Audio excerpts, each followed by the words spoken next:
Recording in progress. Please rise as you are able. I now call this meeting of City Council to order.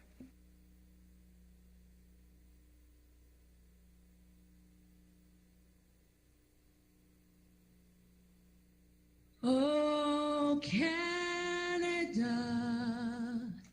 our home and native land, true patriot love in all of us command.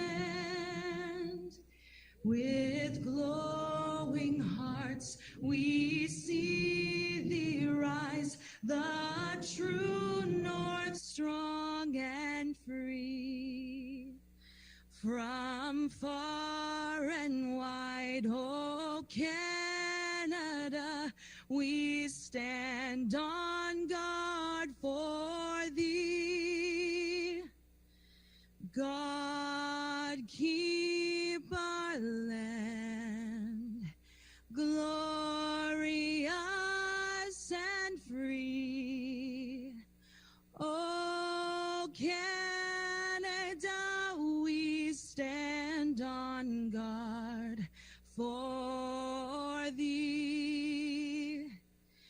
Oh, Canada, we stand on guard for thee.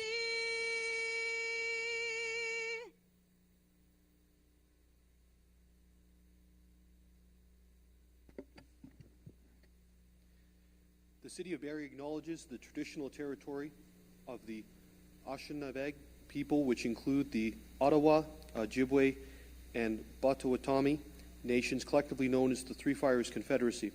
We also acknowledge the Wendat Nation Huron, who occupied these lands prior to the middle of the 17th century. We're dedicated to honoring Indigenous history and culture and recognize the enduring presence of Indigenous peoples on this land. We are committed to moving forward in the spirit of reconciliation and respect with all First Nations, Métis, and Inuit people. You may be seated.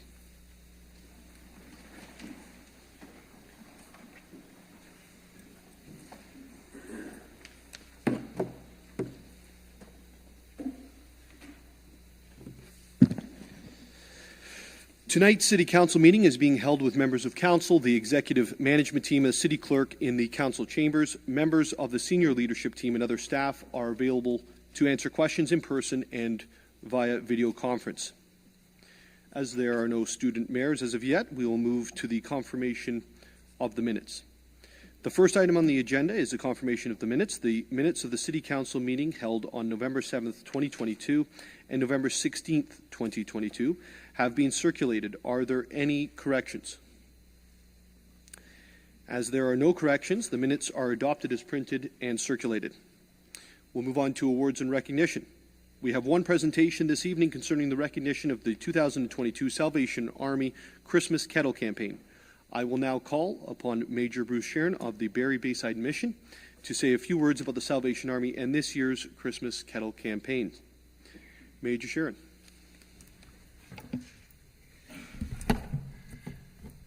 Your Worship, members of City Council, thank you for the opportunity to be with you this evening to share with you some of what is happening with the Salvation Army at the Barrie Bayside Centre in providing to the City of Barrie. This year's promotion for Christmas Kettle campaign has a projected goal of $650,000. Significant to say to you this evening that in June of 2022, the Salvation Army recognized and celebrated 137 years of social services work in the City of Barrie. It's been through the generosity of the Simcoe County and the City of Barrie residents that have allowed us to provide programs and services that are essential to this city in efforts to meet the needs and service the most vulnerable and marginalized individuals of our community. From a statistical perspective this year, 2022, we will have over 137 volunteers who give more than 2,400 service hours to our community through our kitchen fooding programs, our family services programs, and our thrift store. One of our major programs in these days, as a result of the pandemic, is that of a community meal. And so the Salvation Army provides a community meal every day at lunch and dinner time, 7 days a week, 365 days a year. During the pandemic, COVID-19, the Salvation Army Mission Center provided 200 meals per day to assist the Busby Center and the Elizabeth Fry shelters during their motel model program. With the closure of the motel program at the end of July, our numbers did not decline. If at all, we began to see more and more of the homeless, low-income, vulnerable peoples who now come to a meal lineup twice a day to receive food from the Salvation Army. As a result, we have served from January to October 139,849 meals to the community. The current realities that we are presently facing is the tremendous challenge to present our food services budget and our inability to provide an in-house meal program. Prior to COVID, we were able to accommodate 25 to 30 people in-house. Regrettably, with the kinds of numbers that are now showing up at our doors, with an average of 585 meals per day, we're not able to accommodate space inside to host that number of people. And so we are presently doing a takeout through our shelter door where people line up every day at lunchtime and dinner time to be provided with a hot, nutritious meal. Within our shelter program, we're providing shelter for men and families who are experiencing homelessness. Our 34-bed residential program is filled every night. The main focus of the program is to provide support services and surround services to assist those in our programs to set goals and to work toward finding affordable housing, which again has become a challenge in these days. This year, from January to October, we have provided 18,179 bed nights.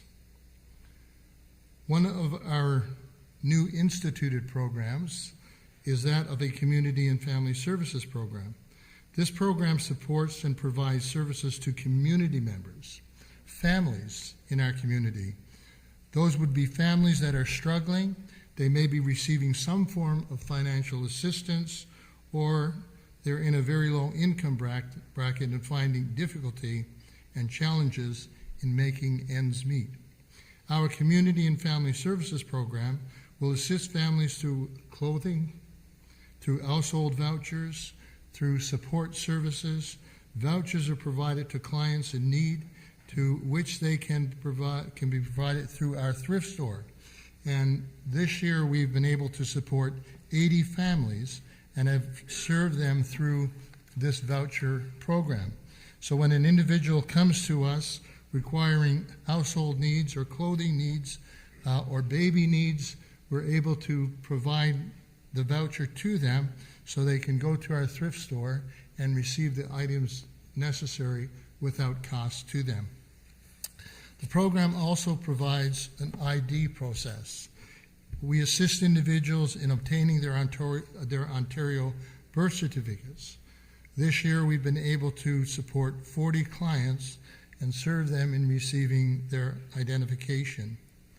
The program provides a baby closet program. It provides diapers and formula and baby essentials. Recently, in just the last number of weeks, we've been able to support 4 families with this assistance, and I can add number 5 because we were able to do that for a family even today. We began a back-to-school program this year as well in September, and we served 18 families. Backpacks and school supplies were provided for children returning to school or beginning school in September past. This year we've started the Bundle Up Berry program, which is a winter wear clothing initiative in an effort to provide families and individuals with warm clothing for the winter. The program is designed to provide gently used donated winter wear that can be given to the people upon request. Items would include children's snowsuits, hats, scarves, mittens, boots, as well as adult coats, hats, gloves, scarves as well. We've been able to assist 8 families and 52 individuals just in the last month. So it's a viable program, and people are reaching out for our support. Then this program also offers another design program called Pathway of Hope. This is a program initiated by the Salvation Army, and it's provided across the Canadian territory in assisting families and individuals in setting goals, setting plans to assist them in moving from their present situation into a more suitable, sustainable lifestyle. Clients are selected for this program and work through with our Family Service Department and coordinator. They complete their personal goals and move to a more sustainable lifestyle. And so the goals are set and the plan is set, and it may take anywhere from 3 months to 12 months to complete those goals. But it assists people in meeting and finding better ways to support and to develop their family lives. And so this year we've been able to complete the program with 6 families. We also have a 12-unit family shelter program. Many of you may be aware of this program. The Salvation Army, in collaboration with Redwood Park Communities, work together to provide temporary accommodation to families working toward affordable housing. This year, from January to October, this program provided shelter to 32 families, 3 months up to 6 months. The number of families that were housed through the program has been 16, and the number of diversions in our program has been 165. We have a lot of families that come to us looking to get accommodation in our shelter program, but of course, when the program's full, we have to try and find other support systems and other shelters, and so that's where the 165 diversions come from. From a financial perspective, finances to provide these programs and services come to us through the County of Simcoe. 69% of the finance income is brought in through that medium. Our Christmas Kettle private donations contributes 31% of our budget.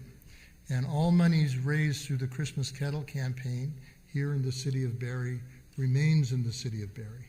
And so it is very much a part of our operational budget annually, so that we can provide the services that I just spoke to you about a moment ago. Last year, our Kettle campaign raised $438,000. The objective was $625,000. So we had a shortfall of $197,000, but the reality of that was last year we only had a small number of our kettles in the community, again because of the COVID restrictions. But many people supported us online and through our tip-tap process and telephone medium, so we were able to raise and secure $438,000. The request for assistance is always coming to us. We find more and more people reaching out for support and services, with a 15% increase over last year. And as a result of the rising inflation costs, higher rental costs, affordable housing, more people are seeking shelter accommodations and supports to sustain their daily living. The good news is that the Salvation Army and Redwood Parks community are pleased that construction has begun with the building of a new 12-unit shelter that will provide shelter accommodation for those families who are seeking more permanent housing.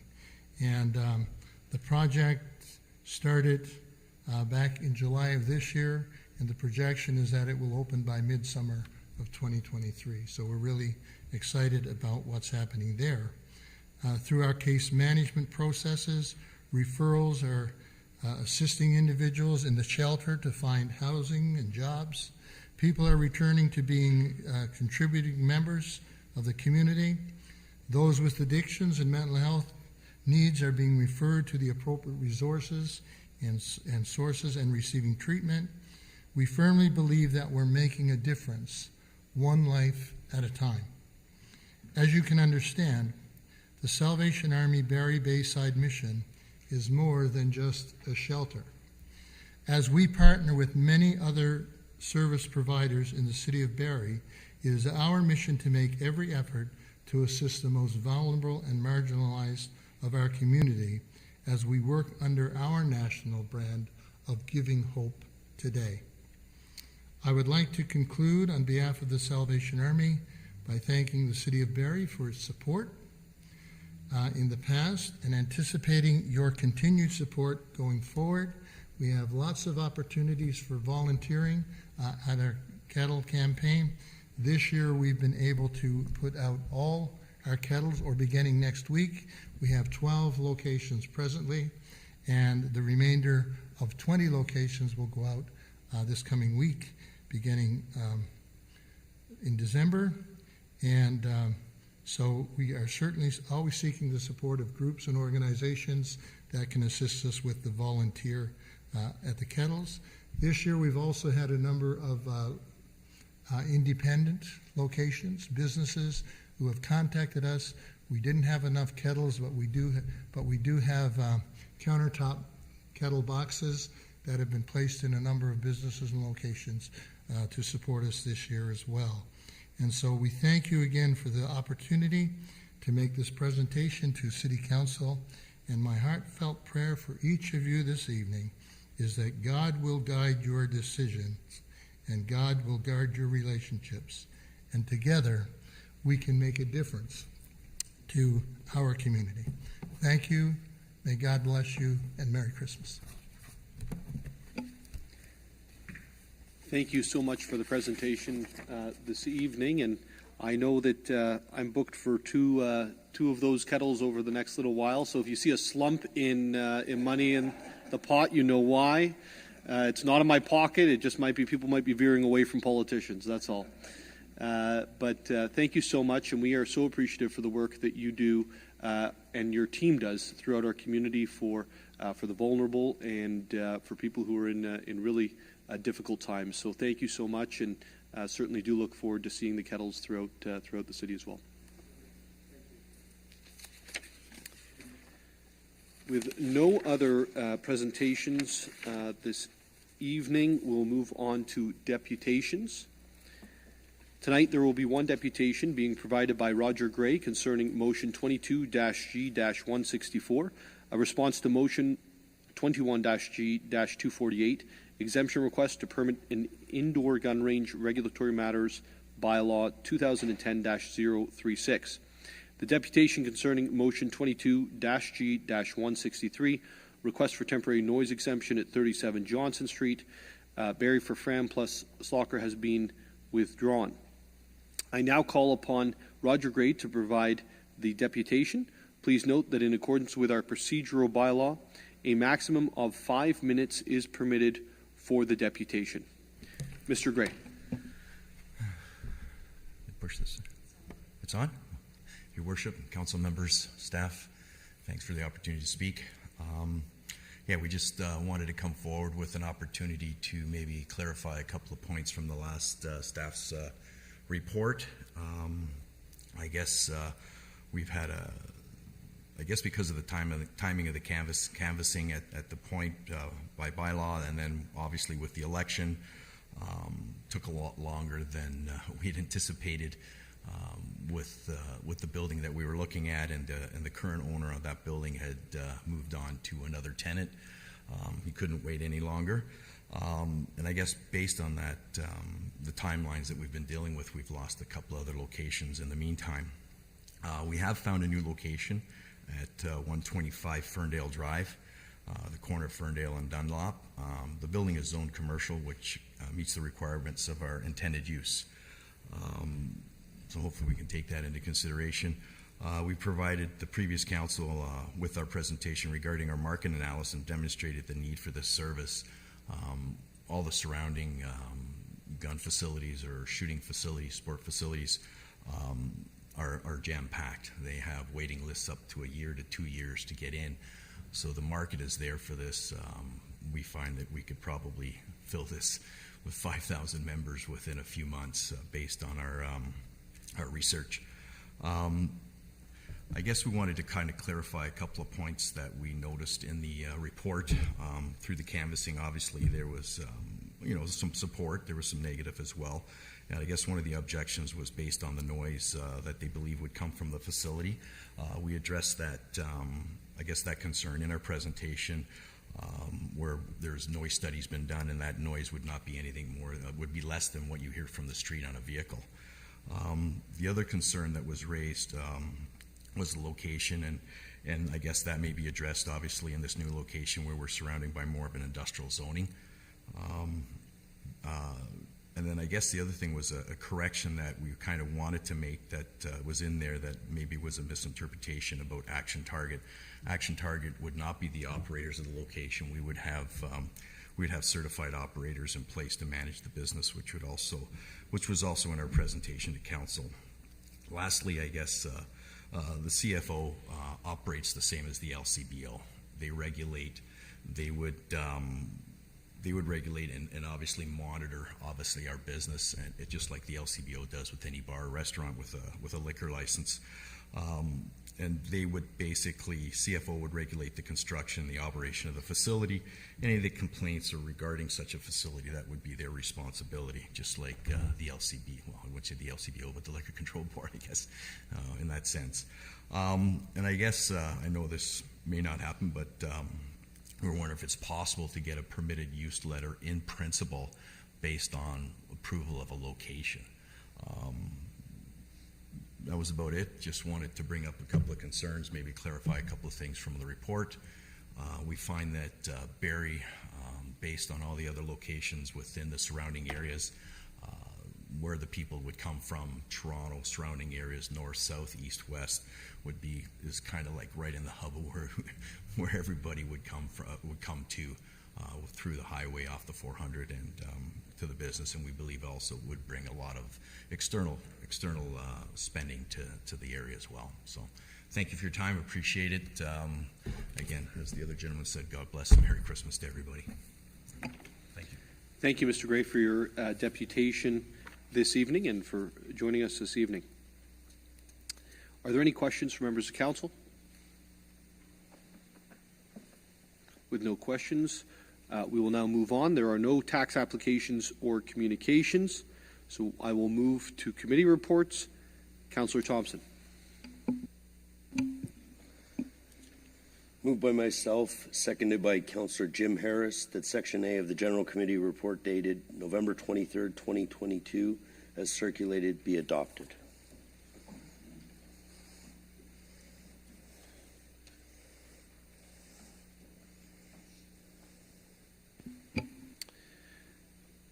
It's moved by Councillor Thomson and seconded by Councillor Harris that Section A of the General Committee report dated November 23rd, 2022, as circulated, be adopted.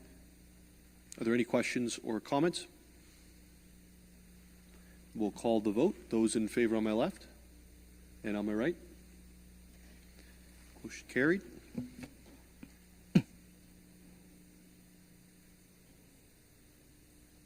Mayor, not a quick comment.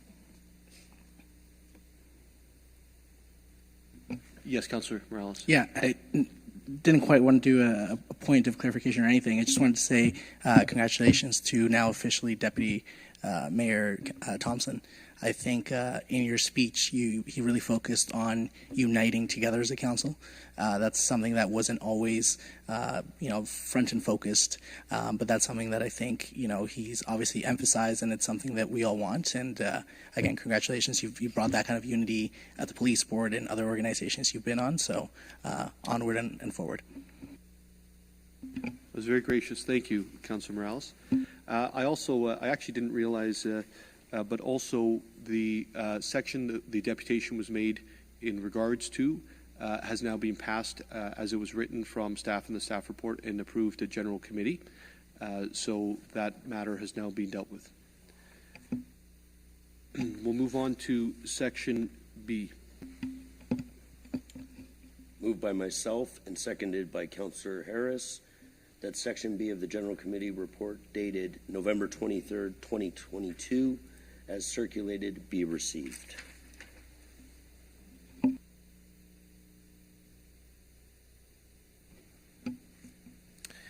Thank you, Councillor Thomson, and seconded by, it's moved by Councillor Thomson, seconded by Councillor Harris, that Section B of the General Committee report dated November 23rd, 2022, as circulated, be received. And this was a presentation concerning the Stormwater Climate Action Fund. Any questions or comments? All those in favor on my left and on my right. It's carries. Councillor Thomson. Moved by myself, seconded by Councillor Harris, that Section C of the General Committee report dated November 23rd, 2022, as circulated, be adopted.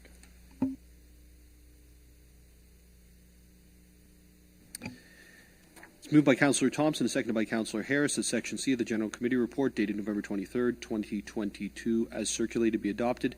This is the municipal street naming for streets in the Mattamy Homes Lockhart Limited Plan of Subdivision in Ward 9. Are there any questions or concerns? Councillor Morales. Thank you, Mayor Nettle. Moved by myself, seconded by Councillor Harvey. I have an amendment, so I'll read it and put it on the floor as read. That motion 22-G-167 of Section C of the General Committee report dated November 23rd, 2022, be amended by replacing paragraph 1A, B, C, D, and H with the following. A, streets DL, Ridge Hill Drive be replaced with Yorkshire Drive. B, EF, Belgrave Trail be replaced with McBride Trail. C, streets GH, Rosette Street be replaced with Suzuki Street. D, streets IJ, Garnett Avenue be replaced with Gretzky Avenue. And H, street P, Ravenview Crescent replaced with Reddick Crescent.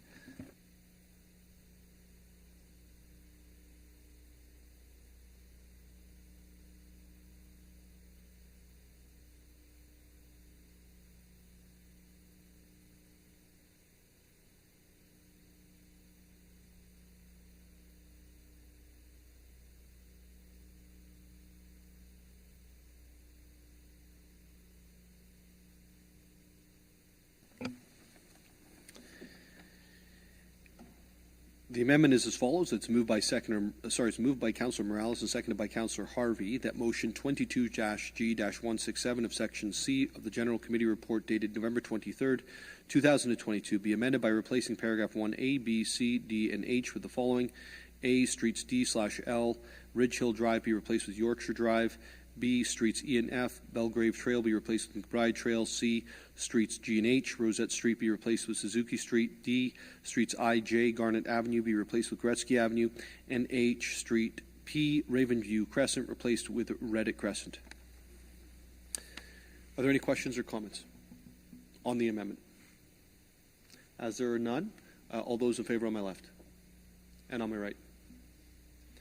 The amendment carries. We'll now move to the main motion as adopted. Are there any questions or concerns on the main motion as adopted?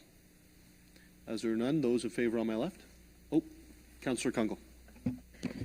Yes, sorry, just overall, I wasn't sure if Councillor Morales was able to speak to the rationale for changes just to help us with context. I know we moved right into supporting it, but if there is anything we should appreciate around the purpose of the changes.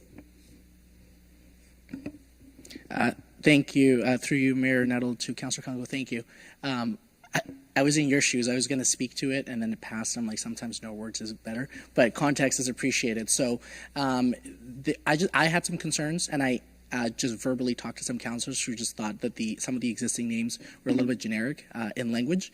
I then consulted with our Director of Development Services. Some names are picked because they're veterans. Some names are picked because they're significant. And I was also told some names are just like staff sit around and say, can you come up with creative names? So some of them were generic. And a lot of what happens sometimes in Ward 9 and 10 is the names just sound pleasant. Like Pleasant View Crescent could be a name, for example, but it gets a little bit confusing. Also, Reddit is also a veteran, and we're lacking a little bit of veteran naming in Ward 9. And as well, McBride, as some of us know, Tom McBride passed away earlier this year, and his son actually lived one subdivision away from this. So it was little things like that. I don't want to get too nitty-gritty in street naming. I think this is a great opportunity for if other councillors have maybe want to bring veteran names to their streets, we can have involvement through a reference committee to review the street names. Are there any questions, Councillor Kungle? So just in follow-up, I do have another question for you, Mayor Nuttall. Thank you, Councillor Morales. I think it's important for us and the public to know the meaning behind some of the name and the choice of names, because we do have many that come forward around putting forward their family names and looking at their own history around the culture of Barrie, so that's lovely.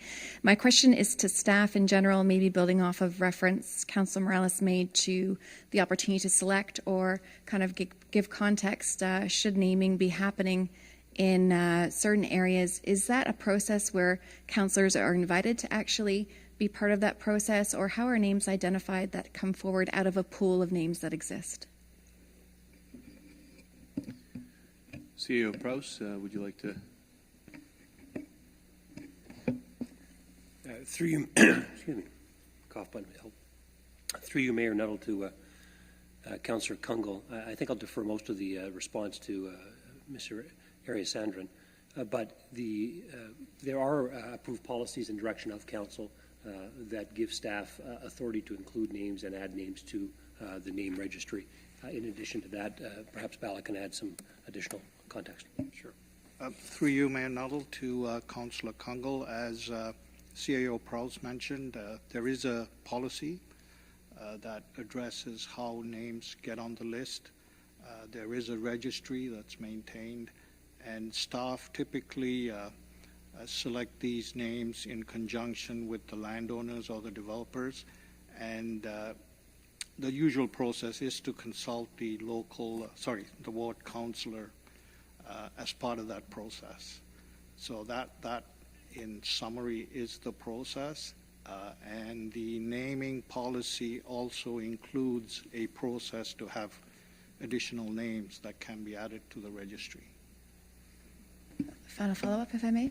Yes, absolutely. Thank you, Mr. Ariasandran. So is there any direction you can provide back? Last year we were able to put forward names, but they had a relationship to each other. So it was historically a hockey team from the early days of being established in Barrie, to either then be considered around a new subdivision or to be kind of held in relationship on certain blocks, or even perhaps something recognized within a future rec center. So I'm assuming those things are in play when developers come together about holding names that kind of were brought forward with a relationship as a team versus selecting one off, or do we need to follow up and be more deliberate in any way around direction setting for how a relationship can be maintained with, say, 20 names, 12 to 20 names in association with a hockey team? Through you, Mayor Nuttall, to Councillor Kungle. I'm not sure I have the answer to that question, other than to say the policy is pretty detailed, and it does provide the way these names are used in naming streets or other facilities. So when staff do use these names, they make sure they conform to the steps that are outlined in the policy. And we can get back to you with a specific application if that's needed. Thank you to staff, and thank you to Councillor Kungle. Councillor Kungle, if I could recommend maybe sit down with CEO Prowse after this at some point to reaffirm what was previously, I believe, you've added to the ledger for names would be helpful. And also, I know that in the North End, there's not many opportunities to be involved in the street naming process.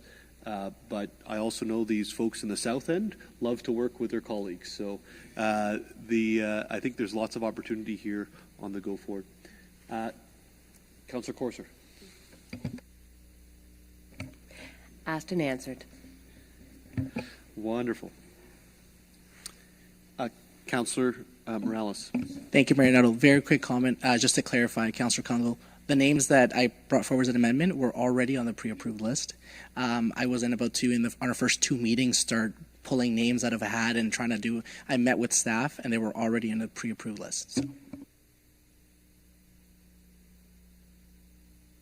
If there are no other questions or comments, we'll move to vote on the main motion. All those in favor on my left and on my right. It's carried. Councillor Thomson. Moved by myself, seconded by Councillor Harris, that Section D of the General Committee report dated November 23rd, 2022, as circulated, be adopted.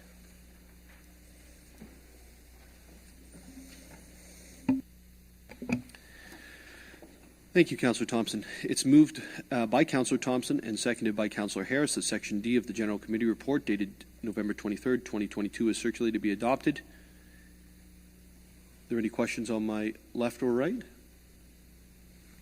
No questions. We'll move to the vote. Those in favor on my left and on my right? Approved.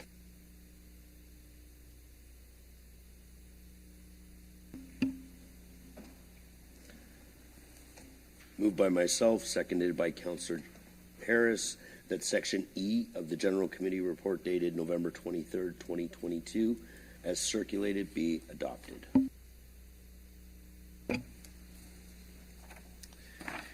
It's moved by Councillor Thomson and seconded by Councillor Harris that Section E of the General Committee report dated November 23rd, 2022, as circulated, be adopted.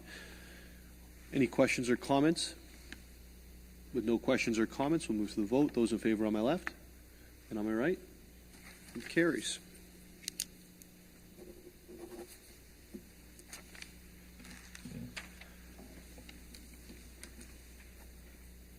Prior to, there's no deferred business, but prior to direct motions, we'll actually call for a 10-minute recess.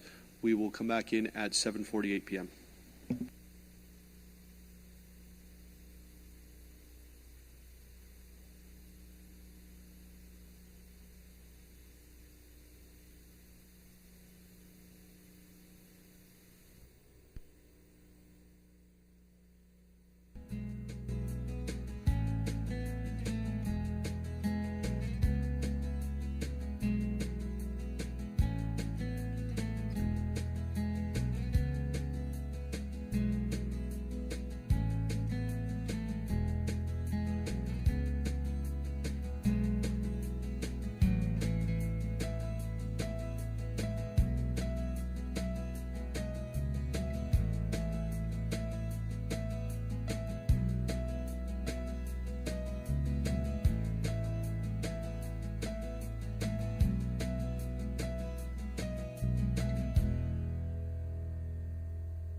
Thank you, Mr. Mayor.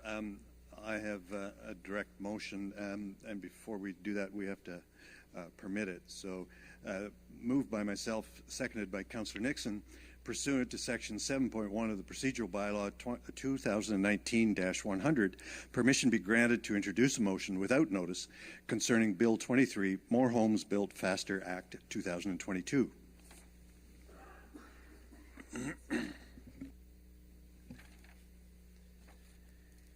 It's moved by Councillor Rittman and seconded by Councillor Nixon that a motion without notice of Bill 23, More Homes Built Faster Act 2022, that pursuant to Section 7.1 of the Procedural Bylaw 2019-100, permission be granted to introduce a motion without notice concerning Bill 23, More Homes Built Faster Act 2022.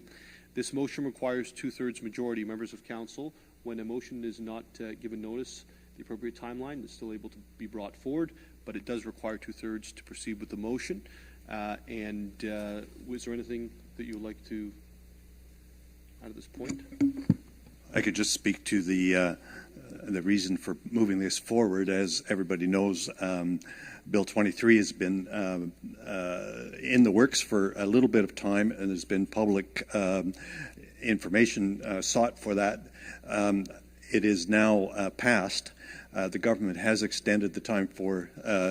Sorry, Councillor Rittman, just to the... You can speak only to the introductory motion at this point, not to the main motion. Yes. That's coming. Okay. So All would you right. like to wait until the next motion? I'll do that. Okay, thank you. Are there... we'll now move to the vote on this. Are there support on my left? And on my right? Unanimous. It's carries. So we'll now move to the main motion. Councillor Rittman. Thank you, Mr. Mayor. Moved by myself, seconded by Councillor Nixon. Whereas Bill 23, More Homes Built Faster Act 2022, significantly affects municipal finances, infrastructure planning and funding, climate change strategies, affordable housing initiatives, and heritage programs, and has potential unintended impacts on municipalities. And whereas the City of Barrie needs to increase the capacity of its wastewater treatment plant at a cost of $250 million and other growth-related infrastructure, and whereas Bill 23 significantly reduces the development charges and parkland levies available to the City of Barrie for the construction of this infrastructure, and whereas as a result of the changes adopted in the legislation, the City of Barrie will experience a $90 million a reduction in funds to invest in infrastructure for affordable and attainable housing in the next 5 years. Now, therefore, be it resolved, 1, that the City of Barrie requests the Government of Ontario to fund the expansion of the wastewater treatment facility to aid Barrie in meeting the housing targets outlined by the Province of Ontario in Bill 23, and that a copy of this motion be forwarded to the Honourable Doug Ford, Premier of Ontario, the Honourable Steve Clark, Minister of Municipal Affairs and Housing, the Provincial Standing Committee on Heritage, Infrastructure and Cultural Policy, MPP Gord Downey, MPP Andrea Kanjan, Colin Best, President of the AMO, and Ontario's Big City Mayors.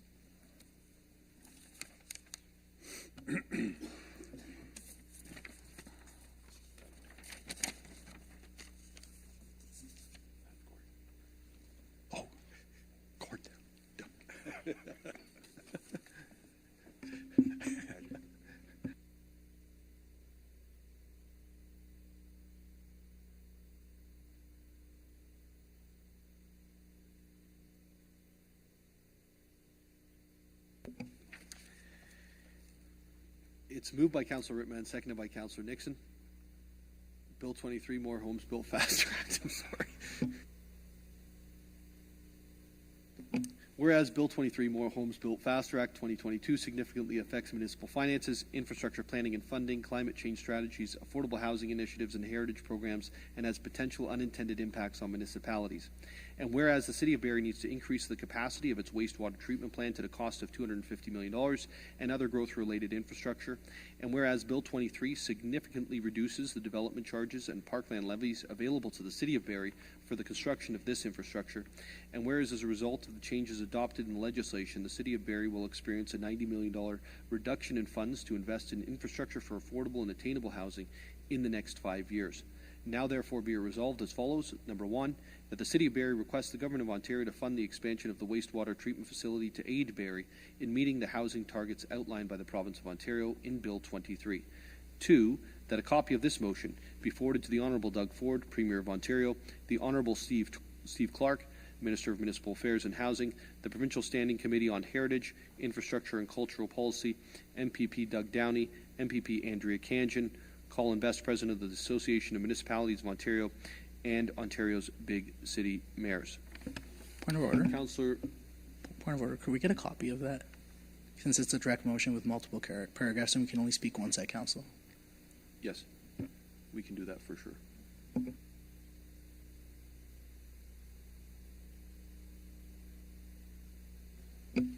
Thank you. Councillor Rittman, would you like to speak to this before we... Sure. Thank you, Mr. Mayor. Bill 23 has been in the works for a short while, and the province has agreed to extend the comment period until December the 9th. However, they did pass the bill yesterday or day before. So there's been a significant expression of concern from AMO and from a lot of other municipalities as well. And I think it's important that the City of Barrie add its voice to the concerns that have been raised. And there are a lot of concerns that we could have entered into this motion to do with heritage or with conservation authorities or that kind of thing. And some of those are definitely going to come back to us again to give us some issue.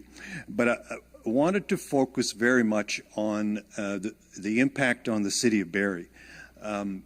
If the province is going to take and remove money from the development charges, what that does is it transfers that cost to the taxpayer. And I think we all need to be aware of that, and we need to make the province and others aware of that as well, because it is very, very specific in this case. And that's why we are asking for the province to help us with the construction of the sewage plant, the $250 million that is going to be involved there, if we're going to lose some of or all of that money due to the changes in the development charges. I think, interestingly enough, CAO Prowse provided us with a memo the other day that indicated that we could expect in the next 5 years a reduction of $90 million in funds related directly to our infrastructure growth. Now, interestingly enough as well, late this afternoon we got a letter from Minister Clark, and he said that he was going to make the municipalities whole. I'm not sure he said exactly that, but he said something along those lines. And I'm delighted to hear that. And I suspect that he knew that this motion was coming forward tonight, and that's why he sent us the letter. At least I hope so. So I think, these are kind of big numbers, but then I thought, you know what, I'm going to do just a little bit of arithmetic. And if you look at $90 million that we're expecting to lose over 5 years, that's $18 million a year. That's 5% increase in our budget on a $350 million budget. That's just standing still. That's not doing anything. For someone that pays $4,000 a year taxes on their property today, that means another $200, and you don't get anything for it. So this is a matter of some consequence, Mr. Mayor, and I'm hoping that we will support this motion. I think that when the municipalities band together I think they will have an impact, and certainly the province has already indicated that they're going to, under some circumstances, make us whole, and I think that is a very good start, but I think we need to go farther yet. Thanks. Thank you, Councillor Rietma. Are there any other questions or comments? Councillor Harvey. Yeah, thank you, Mayor Nuttall.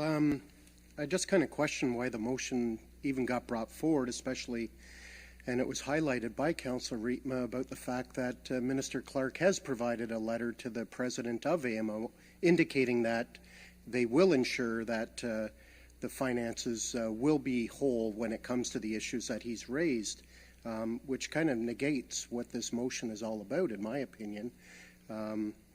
It's pretty clear in his letter when you read it, and that they ensure that municipalities are going to be kept whole, and that any impact to their ability to fund housing will be enabled as a result of the change of this bill. So I just don't see the rationale as to why we're going to be sending a letter to them that basically contradicts the letter that Minister Clark has already provided to the Minister of AMO, or the President of AMO. I don't know if Councillor Rietma wants to clarify, but I'm a little confused. Councillor Rietma. I'm happy to clarify, and what I'll do is I'll quote from the letter. It says, there should be no funding shortfall for housing enabling infrastructure as a result of Bill 23, provided municipalities achieve and exceed their housing pledge levels and growth targets. And I think part of the issue here is that this is going to have to be dealt with in regulation or in some other fashion, because one of the problems is that we probably can't meet our housing targets without spending the money to get the infrastructure. And we can't get the money because the province says you can't get it until after you've got the houses in place. So it's kind of a chicken and egg thing, but it upsets significantly our development charge structure. And I think that there's a lot more work to be done. And I think my suspicion is that the devil's going to be in the details when the regulations come out. Thank you, Councillor Rietma. Are there any other questions or concerns? Councillor Harris. Yeah, thank you, Mayor Nuttall. Councillor Rietma, I appreciated you mentioned the importance of banding together. And with that noted and that theme, I'm curious, and obviously things change very quickly, and we saw the response through AMO from Minister Clark, and maybe through you, Mayor Nuttall, to CEO Prowse. Just wondering, again, with that theme of banding together, we're one municipality of 404, I guess it is, close to in Ontario. Is the message and the direction from AMO to do just that, to actually use the authority and the voice of AMO to make these collective concerns raised to the provincial government as opposed to each municipality writing its own letter? CEO Prowse. Through you, Mayor Nuttall, to Councillor Harris, I think the direction from AMO, since AMO is an association of municipalities, we are members of AMO. So AMO is sort of doing municipalities' biddings as a collective. So I'm not sure they've given that feedback or direction, Councillor Harris, but I think it is safe to say, if you read the headlines across Ontario, most municipalities are taking a position on Bill 23. Mayor Nuttall and I will be attending the Ontario Big Mayor's Caucus meeting on Friday. I can assure you that there will be a lot of conversation around Bill 23 as there was in the previous meetings. So I think it's top of mind for all municipalities. So to answer your question, I think they are answering it collectively through organizations like AMO, through the Ontario Big Mayor's Caucus, and yes, they are doing it individually. Okay, and thank you for that. I maybe follow up. Because that was my next question, was the big city mayor. So pleased to know you're meeting on Friday, and that again will be that collective kind of voice putting forward the concerns that may still be present, even though there's some positive news coming, obviously, with the direction that we heard today. Just also wondering, and maybe to the movers, we noted in the motion, and one of the things we wanted to do, I believe, as a as a partner in government with our MPPs was to communicate with them and raise concerns, issues, and opportunities to work together. Have either of you spoken to MPPs Khanjin or Downey about the concerns and got their feedback to date? Because I know they were named in the letter. I've had a conversation with MPP Khanjin at one point. It wasn't in great detail, but it was a brief conversation. Yeah, and I guess that's one of the challenges I have is, again, as we, and maybe just trying to reflect, and I think I lost my score count, but I think the last term of council, I think it was up to having written about 15 letters.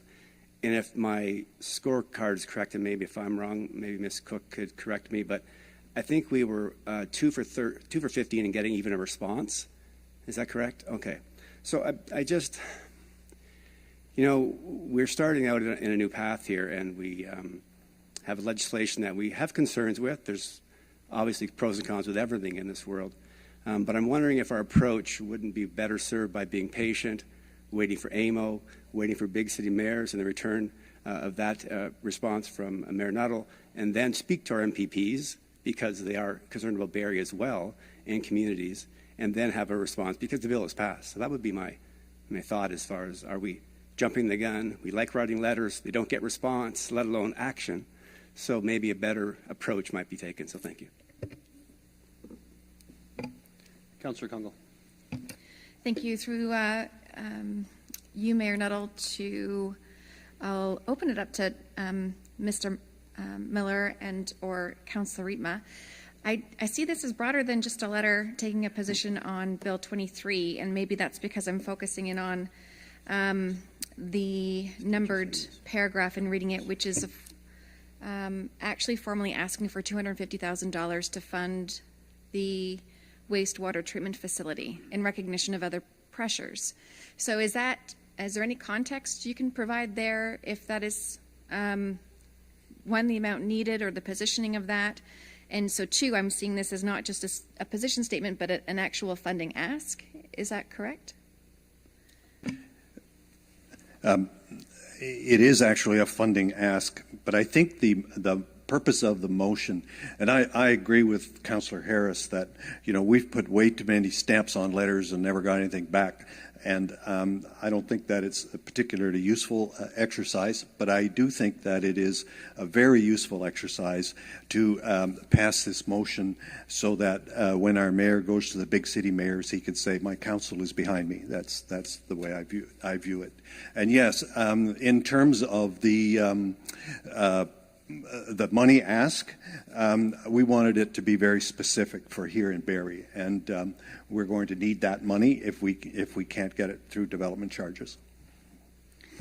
So maybe just a redirection to staff, because I haven't seen us put forward a funding ask that I could recall within a letter statement. So would this be felt to be a productive way in which to identify things that would become pressures for us in the upcoming budget cycle? Or would you recommend a different direction other than tying it to a Bill 23 context? CAO Prowse. Through you, Mayor Nuttall, to Councillor Kungl. With respect, I think some of your question is more political than staff. I would just issue a correction. The number is $250 million, not $250,000, and that is the approximate cost of the expansion and upgrade that the city is effectively planning for our pollution control plant. So I think the intent there is really to highlight probably one of our most expensive costs of growth and explain to the province that we need some help. But I would leave it to the mover of the motion to explain it further. Thank you.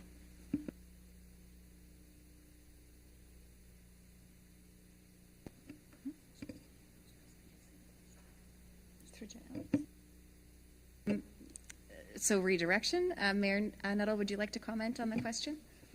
I would love the invitation to comment on the question. Thank you. In regards to the wastewater treatment plant, first of all, Councillor Rietma had brought this and has done a lot of work on this, so thank you, Councillor. And with regards to the specific $250 million, if the expectation for the city of Barrie is to build another 23,000 units, we need to have an appropriate wastewater plant that's able to facilitate that while still balancing the health of Lake Simcoe, which we all know is paramount. And I think that the reason that I will end up being supportive of this is that the $250 million is what makes that happen, both balancing housing and the environment at the same time. You know, there's a lot of things in Bill 23 that we don't have access to in terms of some of the green belts, etc. But this is something that we do. And so if we can continue to outline that to the province of Ontario, that this is a very important piece of infrastructure that will certainly allow homes to be built here in accordance with their priorities and plans they're putting forward in terms of building homes faster in Ontario, as well as preserving the health of our lake. I think it's a good way to communicate it. And I believe I still have the floor, so maybe I'll close it off because I can only speak once to it, which is that's really helpful context to know. Both CAO Proust and Mayor Nuttall are with Big City Mayors on Friday. I do see this as much more strategic than perhaps just a letter that positions a general statement in alignment to an opinion, but is tied to really putting on the table financial impacts, and with that, through Mayor Nuttall, conversations around how they might support enabling us to seek some recovery of costs that we know are necessary. So I'll support the tabled motion.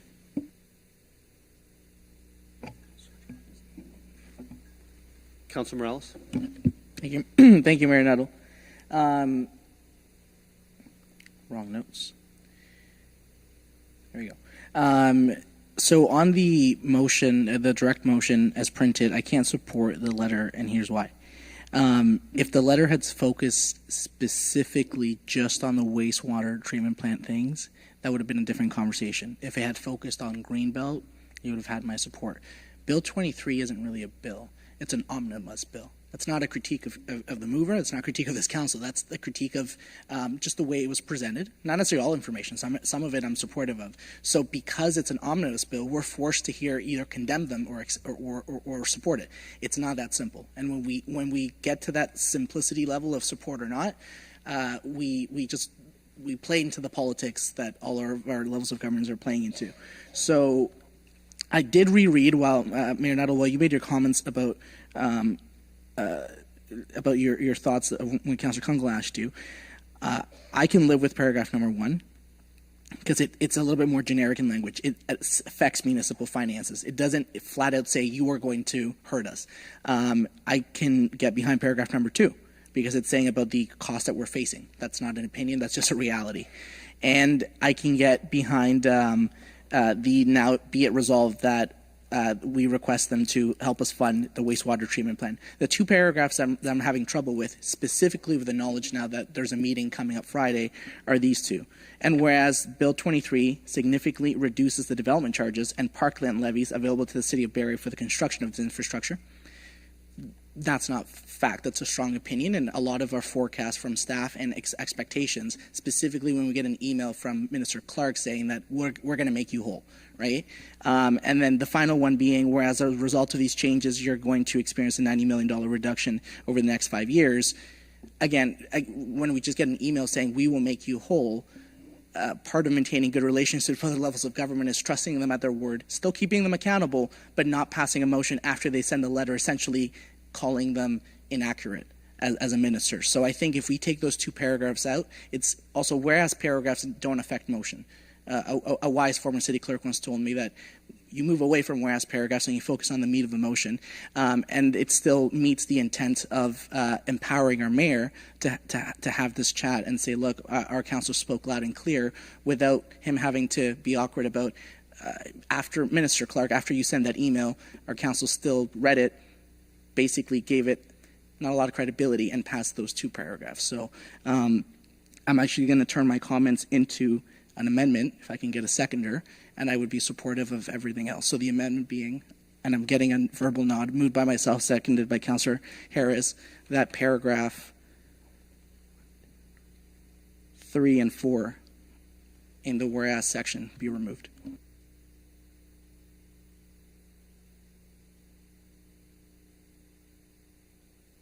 Through you, Mayor Nuttall, to Ms. Cook, would you like that emailed or on a paper? It's just a removal. Through you, Mayor Nuttall, I would need it on paper. While we're doing that, if it's okay with you, Councilor Morales, I just want to ask one question of clarification, and I actually see some of the rationale here, what you're saying. In terms of the reduction of development charges, CAO, Prowse, and parkland levies, my understanding is from the memo that there is a reduction in development charges and parkland levies.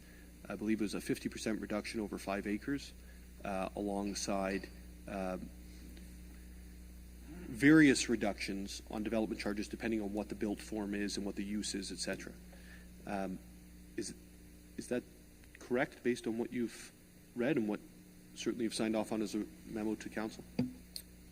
Through you, Mayor Nuttall, to members of council, I would leave it to Mr. Miller to confirm the precise amounts. I think we did some weighted average when we looked at the reductions to development charges, and then we forecast our actual infrastructure spend related to infrastructure over the next 5 years, which is about, I believe, $900 million was the number. An approximately 10% reduction gives you the $90 million number. But if there's specifics on the changes, I think, as they say, the devil is in the details, and Mr. Miller is probably best suited to speak to that. Through you, Mayor Nuttall, to members of council. So you are correct. The memo did identify that there are exemptions within Bill 23 that all municipalities are still trying to understand. So related to some rental units, affordable houses, and those will be an immediate impact. There's also a reduction. They've removed housing services. So the City of Barrie pays our service partner, Simcoe County, to provide social housing. There'll be a reduction in our rate for that cost because those are no longer eligible to be collected for development charges. So there will be some immediate impacts on the DC front. And when we update our bylaw in the spring of 2023, any new rates will be phased in. 80% you'll get the first year, 85% the second year, and those will be really a big impact on municipalities. And then, as you identified, there will be a reduction in the amount of revenues we collect through parkland. Thank you, Mr. Miller. I had forgotten about the handwritten motions and all of us practicing our printing before we do them. Moved by Councillor Morales and seconded by Councillor Harris that the direct motion Bill 23 be amended to remove paragraphs 3 and 4 from the whereas section. That amendment is now on the floor to the direct motion. Councillor Morales. Perfect. Thank you. I'll be quick. Mayor Nuttall, one clarification, because I did make a comment that I saw a couple of heads go up. What I meant by the first paragraph not being as explicit is the government has made either formal lines in Bill 23 or accessory comments while on the podium talking about it, that the way they're going to make up for reductions in development charges or defers or those kind of things is a lot of cities with GO stations, if they hit their density targets, they're going to get additional funding. We have 2 GO stations. So there's an opportunity for Barrie, if we hit density criteria, to more than make up for this funding, and possibly, I don't want to promise, possibly even get unforeseen funding. So at the end of the day, it could be a wash. Does that mean in the DC bucket we're down? Yes, and I want to clarify because I saw some heads go, whoa, that may on its own be factually correct, but at the overall end of the day, the way they intend this bill to happen, and I'm not pretending to be an expert, we might be made whole. So I want them to, in that meeting, to maybe go into as much detail as they can about if we hit those density targets in our 2 GO stations, what the financial implication would be. I think a good way to do that is to give you an opportunity to go with as clear and concise paragraphs without possibility of being a little bit passive-aggressive. Thank you, Councillor Morales. Any questions or comments around the table? Those in favor on my left and on my right. Those against. It carries.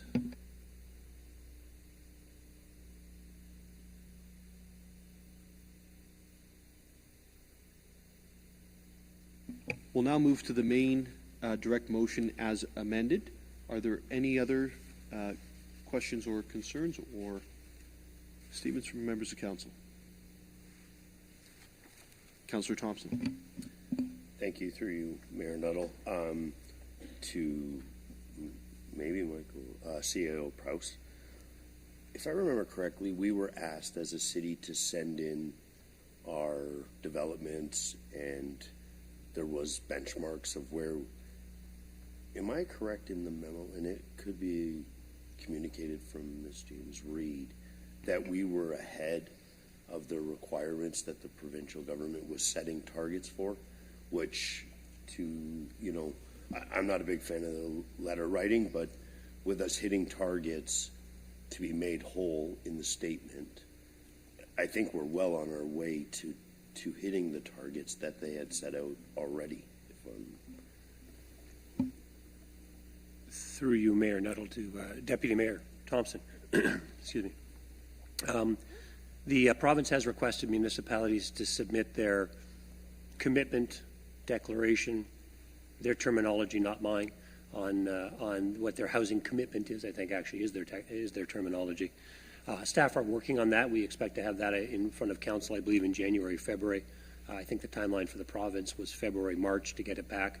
I would say generally we felt fairly comfortable that the city of Barrie continues to do exactly as municipalities should do, which is we've been planning for growth for well over a decade now, and we have the mechanisms in place to facilitate growth, and we are seeing the fruits of that labor. So I think staff are fairly comfortable that barring some disruption in the economy that's significant, we'll continue to see uptick in the building of homes in Barrie, and we'll be in a position to put council in a position to send that resolution back to the province in the timeline that they've requested. Perfect. Just a statement then.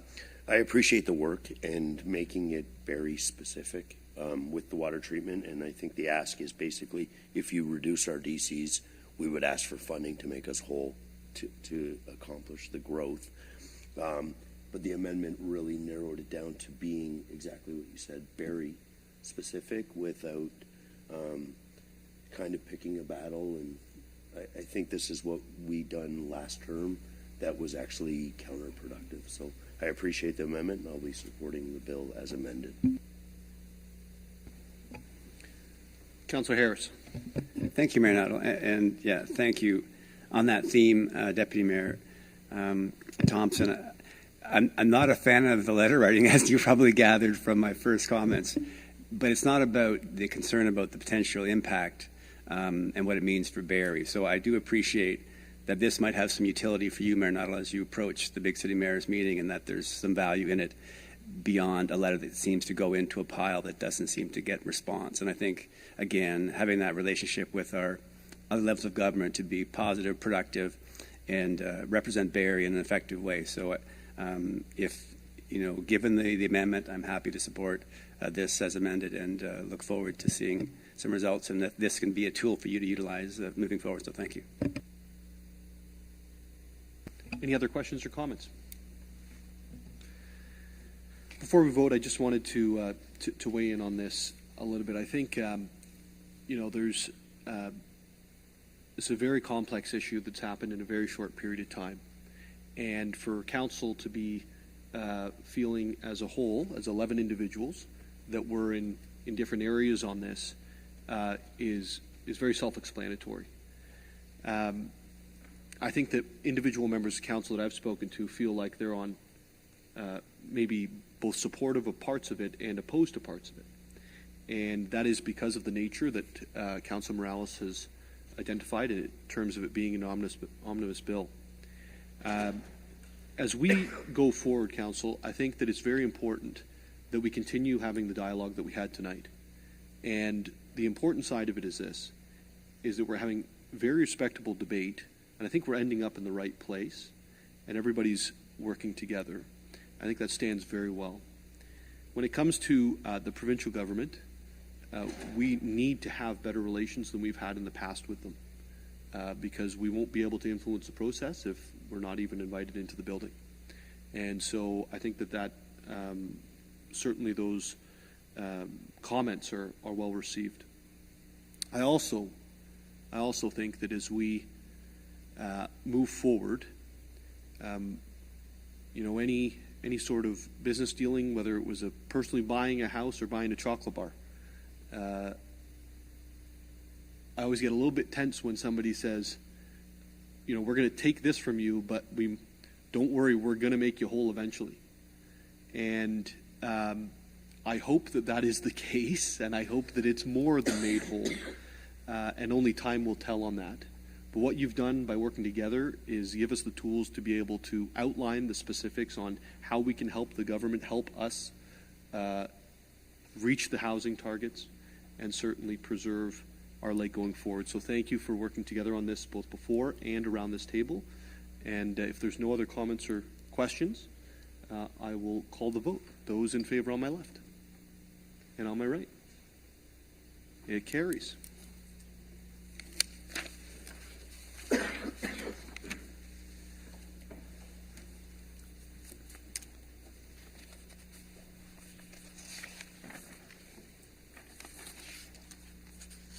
As there are no presentations, we are now at inquiries. Are there any inquiries on my left? And on my right? There's no inquiries this evening. We will now move to announcements. Are there any announcements on my left? Wow. Are there any announcements on my right? Okay. Well, I will move into to announcements then. I would like to proclaim the month of December as Christmas Cheer Month. Registration for the Winter Recreation and Culture programs opens Tuesday, December 6th at 8 a.m. For information on programming, please visit play.barrie.ca. The city is hosting a public information center virtually on December the 13th concerning the Bradford Street corridor and Tiffin Street intersections between 7 and 8:30 p.m. For more information or to register, please visit barrie.ca/BradfordEA. The Barrie Police Service has launched the 2022 Community Safety Survey. This is an opportunity for the public to share feedback on the Barrie Police Service accountability, approachability, and resources. The deadline to submit comments is December 2nd. For more information, please visit barriepolice.ca/survey. A reminder to residents that overnight parking restrictions take effect from December 1st to March 31st, 2023. On-street parking will not be permitted between 3 and 6 a.m. within the downtown business improvement area and on other city streets between 12:01 a.m. and 7 a.m. New this winter, overnight parking will also not be permitted in any hybrid parking lots or waterfront parking areas, lots on street from 12:01 a.m. to 5 a.m. For more information about overnight parking restrictions, please visit barrie.ca/parking. General Committee will be meeting on Saturday, December the 3rd at 9 a.m. for the strategic planning session in the Sir Robert Barrie Room. And Planning Committee and General Committee meetings will be held on December the 7th. Bylaws, Councillor Thomson. Moved by myself, seconded by Councillor Harris. Leave be granted to introduce the following bills, and these bills be read a first, second, and third time, and finally passed. Bill 105, 106, 107, 108, 109, 110, 111, 112, 113, 114, 115, and 116.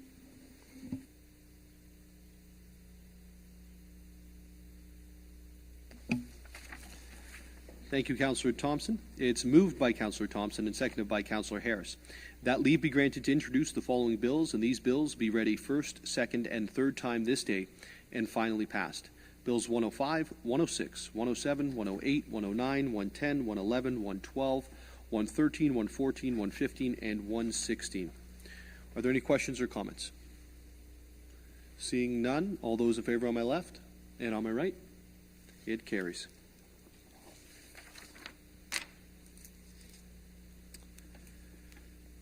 Seeing as the bylaws have now been passed, I would like to congratulate, before the confirmation bylaw, who was furiously reminding me we have a confirmation bylaw, Councillor Thomson, who's now Deputy Mayor Thomson for the 2022 to 2026 term of council. So congratulations, Deputy Mayor Thomson.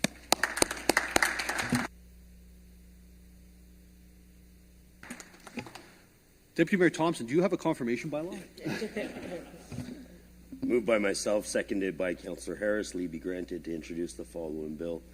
And this bill be read a first, second, and third, and finally passed. The confirmation bylaw, 117.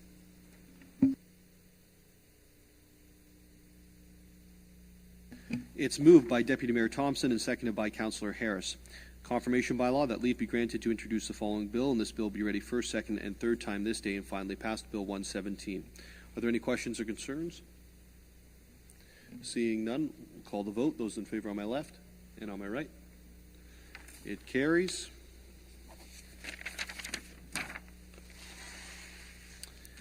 We're now adjourned.